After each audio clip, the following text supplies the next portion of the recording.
युवक ने देखा कि महिला सीईओ पर गमला गिरने वाला है। घबराहट में वह आगे बढ़ा, उसे अपनी बाहों में खींचा और गलती से चूम लिया। हालांकि उसने उसे बचा लिया, पर उसे छेड़छाड़ समझा गया। महिला सीईओ ने पूछा, बचाना ही था तो जानबूझकर क्यों चूमा?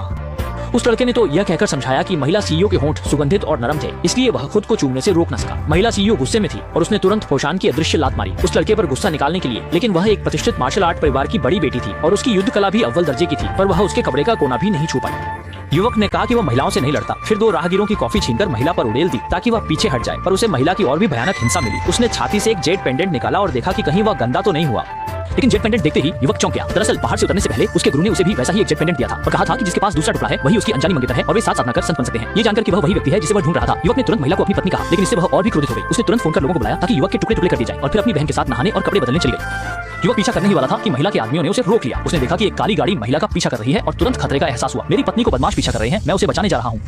पर औरत के गुर्गे नहीं माने। नेता के कहने पर सबने लड़के को घेर लिया। बेचैन युवक ने अब कोई रहम नहीं दिखाया। एक थप्पड़ से उसने कुछ ही सेकंड में सबको जमीन पर ढेर कर दिया। सरगना ने देखा कि युवक एक प्रशिक्षित लड़ाका है। तुरंत खंजर फेंक कर पिस्तौल निकाल ली। उसे विश्वास नहीं था कि युवक गोली से तेज हो सकता है, लेकिन युवक एक पल में उसके पीछे आ गया और उसके हाथ से पिस्तौल छीन ली। युवक ने आंतरिक बल से पिस्तौल को बेकार कर दिया, फिर उछलकर गायब हो गया। घर आकर भी वह लड़के की बदतमीजी से नाराज थी। उसने कसम खाई कि उसे जलाकर राख कर देगी। फिर बहन संग नहाने लगी, पर खतरा पास था।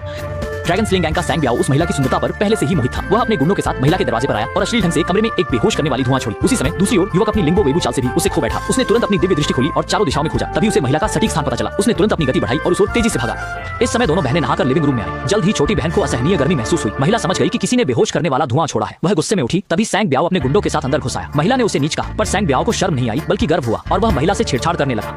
लेकिन औरत ने 2 उंगलियों से उसकी आंखें फोड़नी चाहिए। सांग ब्याओ ने देखा कि औरत में अभी भी दम है, तो उसने उस पर फिर से नशीला धुआं फूंका। औरत गुस्से से आग बबूला हो गई। उसने पैर से मेज पर रखा हेयरपिन उछाला और हाथ में आते ही सांग ब्याओ की जान लेने वाली थी, लेकिन जहर के कारण वह एक कदम धीमी पड़ गई और सांग ब्याओ बच निकला। सांग ब्याओ को उम्मीद नहीं थी कि 2 बार जहर खाई महिला फिर भी पलटवार कर पाएगी, इसलिए उसने अपने आदमियों को एक साथ हमला करने और उसे पीटने का आदेश दिया। महिला ने जान की बाजी लगाकर संघर्ष किया। सबसे पहले एक को मार गिराया, पर 2 हाथों से कई का सामना करना मुश्किल था और वह पहले से ही जहर से कमजोर थी। कुछ ही पलों में सांग ब्याओ के आदमियों ने उसे पकड़ लिया और उसके हाथ पैर बांध दिए। उस पर हमला करो औरत, मैं तुम्हें सब्जी की तरह काट दूंगा।